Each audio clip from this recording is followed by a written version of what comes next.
대학을 나와 어슬렁거리며 지내던 나는 전전하던 알바도 점장과 싸워서 잘리고 대놓고 백수가 됐어.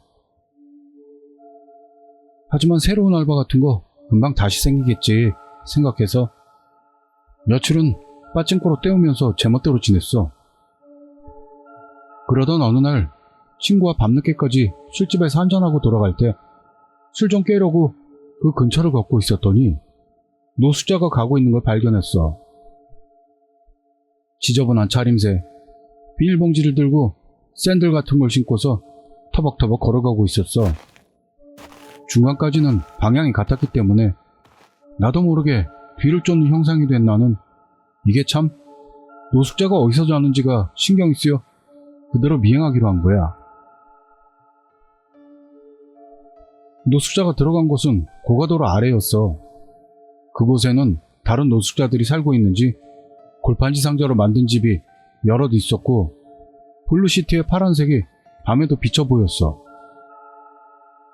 내가 미행했던 노숙자는 구부정하게 작은 박스집으로 들어갔다가 바로 다시 밖으로 나와 어딘가로 가버렸어. 다만 그 손에는 비닐봉지가 없었어. 그 모습을 어두운 데서 바라보던 나는 지금부터 그 골판지 집에 침입해도 아무도 없다는 악마의 속삭임을 받은 것 같았어. 별로 뭔 나쁜 짓을 할 생각도 없었어. 그냥 골판지로 만든 집안이 보고 싶었을 뿐이었는데 나는 어둠을 틈타 다른 노숙자들이 깨지 않도록 신발을 벗고 목표인 집으로 들어갔지. 당연하겠지만 냄새나고 좁고 어두웠어. 휴대폰 불빛으로 안을 비춰보니 불과 매트리스 한 장 넓이나 되려나 싶은 넓이. 그 영역의 전부가 쓰레기로밖에는 보이지 않는 작은 물건들과 박스, 이불 같은 생활 필수품으로 가득 차서 어른 남자가 누울 수 있는 공간조차도 없어. 그 노숙자는 이런 발 디딜 틈도 없는 공간에서 항상 몸을 웅크리고 자는 건가 상상하자 이렇게 되고 싶지 않다는 생각이 들었어. 안을 뒤지고 있으니 지저분하게 작은 박스 안에 술 같은 게 들어있었는데 역시 뚜껑이 열려 있어서 손을 대러 엄두도 나지 않았어. 뭔가 신기한 게 없을까 하고 더듬대다가 노숙자가 그런 걸 가지고 있을 리도 없다고 포기하려던 때 모포에 쌓인 비닐봉지를 발견했어. 그 노숙자가 아까 걷고 있을 때 갖고 있던 비닐봉지라고 확신한 나. 뭔가 귀중품이라도 들었나 싶어 설레는 마음으로 열어봤더니 안에는 폴더폰이 들어있었어. 어느 시대의 기종인지는 모르겠지만 도장이 좀 벗겨지고 흠집이 있는 것 치고는 전체적으로 바래지 않았다고 해야 할까? 살짝 깨끗해 보였어. 전원을 길게 눌러보는데 들어오진 않았지. 배터리가 다 된 걸까? 그런데 계속 전원 버튼을 누르고 있자 등 뒤에서 터벅거리는 발소리가 들려 뒤를 돌아보자 돌아온 노숙자 집주인이 문을 들추고 안을 들여다보고 있는 거야. 그리고 뒤를 돌아본 나와 눈이 마주치더니 왜? 누구야? 하고 소리쳤어. 나도 모르게 왜? 하고 반사적으로 소리치면서 노숙자를 한 손으로 밀쳐냈고 노숙자는 엉덩방아를 찧었어. 그 틈에 골판지 집을 뛰쳐나온 나는 쏜살같이 고가도로 밑에서 도망 나왔어. 뒤에서는 거기 안 서! 아저씨의 외침이 들렸지만 들리지 않을 때까지 계속 달렸어.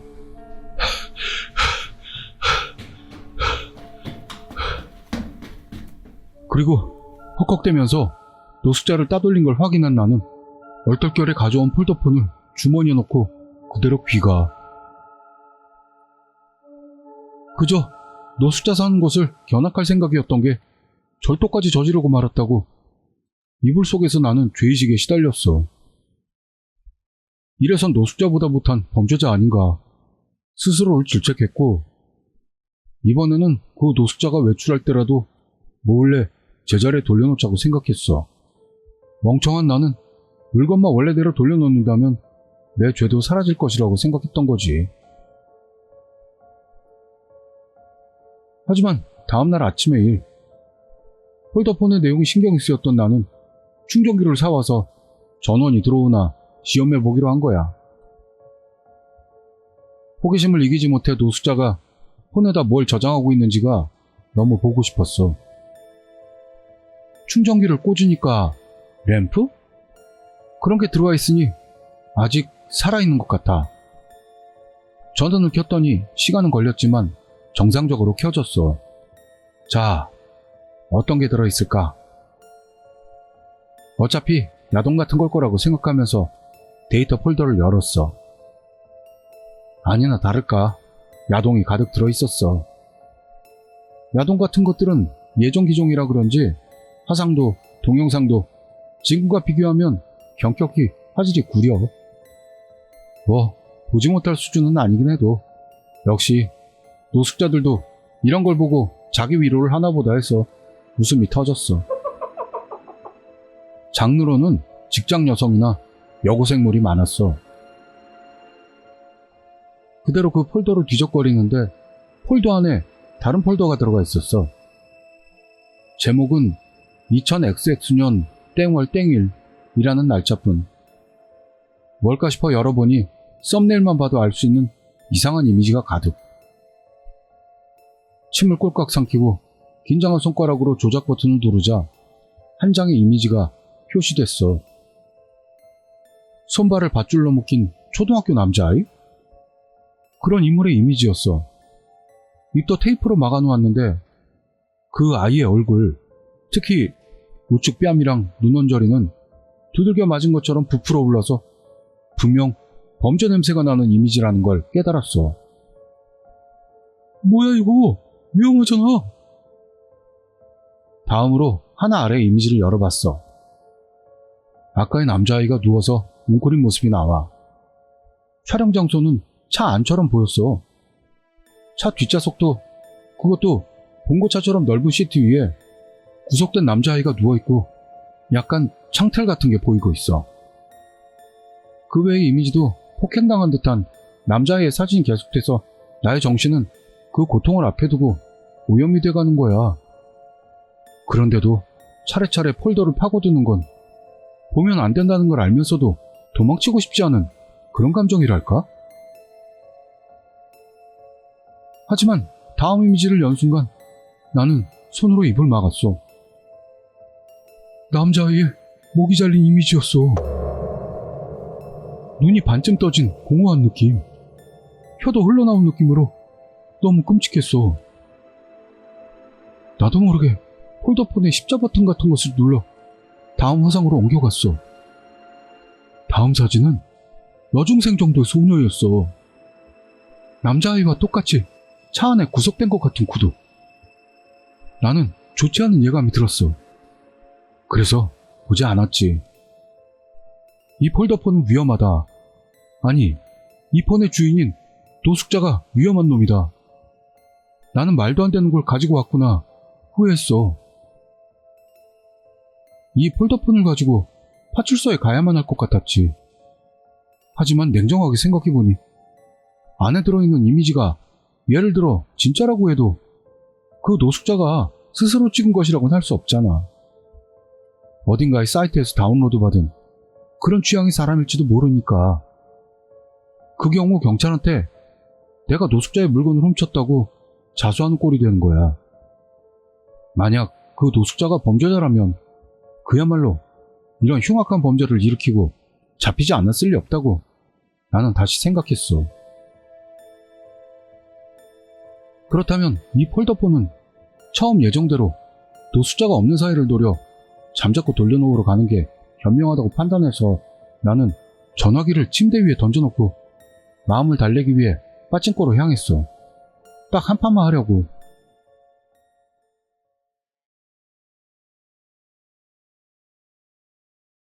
그리고 빠찡코에서 돌아올 때 라멘을 먹고 편의점에서 고인지를 들고 집으로 오자 웬일인지 문이 열려 있었어. 잠그는 걸 잊어버렸나? 갸웃대면서 안으로 들어갔더니 복도를 지나자 덜컹하면서 욕실 문이 열리는 소리가 나더니 뒤에서 누가 밀어서 으악! 하고 비명을 지르는 사이 팔을 뒤로 해서 잡힌 채 엎어지고 등에 누가 타올라 있는 형국으로 붙잡혔어. 무슨 일이 벌어진지 몰랐지만 뒤에서 누군가가 누르고 있는 것만은 알 수 있었어. 하지만 소리를 지르려고 누구야? 하고 말을 꺼내는 순간 목덜미에 뭔가 차가운 걸 갖다 대더니 입 닥쳐. 위협적인 말투를 귓가에 속삭였어. 단숨에 몸이 얼어붙는 기분이었지. 알겠습니다. 얼빠진 대답을 하는 나. 정말 무서워서 제대로 대답도 못했는데 나를 들고 있던 사람도 내가 저항 안 할 거라 봤는지 팔을 풀어줬어.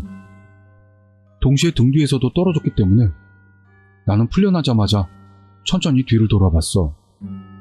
당연히도 너무 겁에 질려 있었으니까 조심조심 하면서. 거기엔 전혀 모르는 아저씨가 서 있었어. 뭔가 지저분한 중년 아저씨로 채취도 독특해. 순간적으로 에? 누구? 라고 중얼대니까 아저씨는 내 눈앞에 쭈그리고 앉더니 병씨, 나한테서 훔쳐간 물건 있잖아. 에? 하며 지저분한 수염난 얼굴을 들이댔어. 입에선 술 냄새가 났지만 아저씨의 훔쳐간 물건이라는 말로 인해 이 아저씨가 지난밤 노숙자라는 걸 겨우 깨달았어. 저기! 말을 잊지 못하고 있는데 아저씨는 어디야? 라고 내 옷깃을 움켜쥐었어. 살짝 잡았을 뿐인데도 큰 나무 앞에 선 듯한 위압감을 느꼈어. 두들겨 맞을 거라 생각한 나는 바로 저기 있습니다! 라며 침대를 가리켰지. 아저씨는 내 옷깃을 밀치듯이 돋더니 침대 이불을 걷어냈어.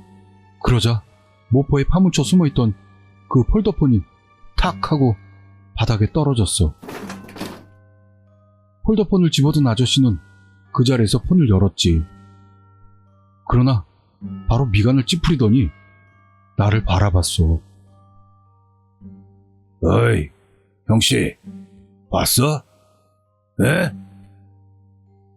나는 폴더폰의 내용을 보기 위해 충전하고 전원을 켜둔 채로 그대로 뒀어.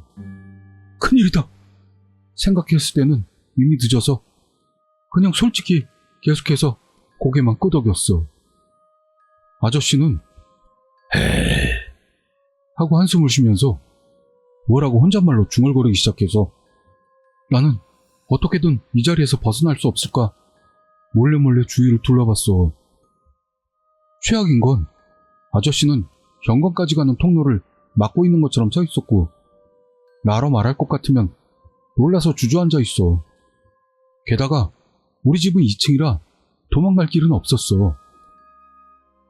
그리고 이 아저씨의 키는 180을 넘었고 멸치에다 근육도 없는 나로서는 도저히 상대도 할 수 없을 정도로 어깨나 팔뚝이 온너머로 봐도 두꺼웠어. 이러다 죽는 건 아닌가 너덜너덜해진 내 미래를 각오하는 나. 그러자 아저씨는 형씨! 하며 명랑한 미소로 나를 불러. 시키는 대로 얼굴을 들자 아저씨는 계속 말했어. 형씨 전화기 줘봐.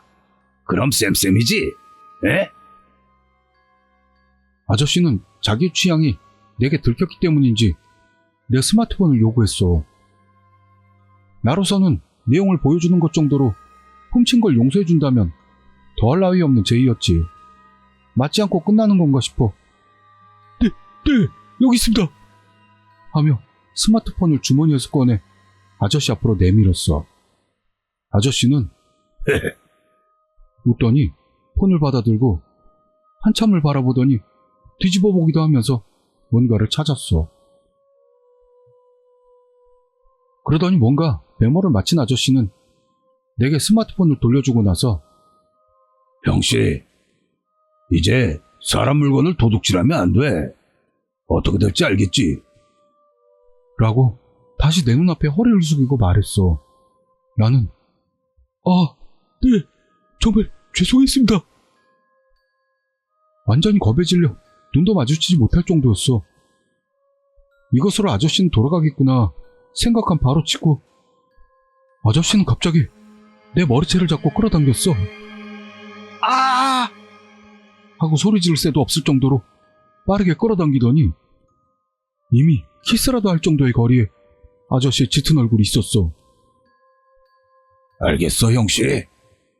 내 폰에 있던 내용은 잊어버려.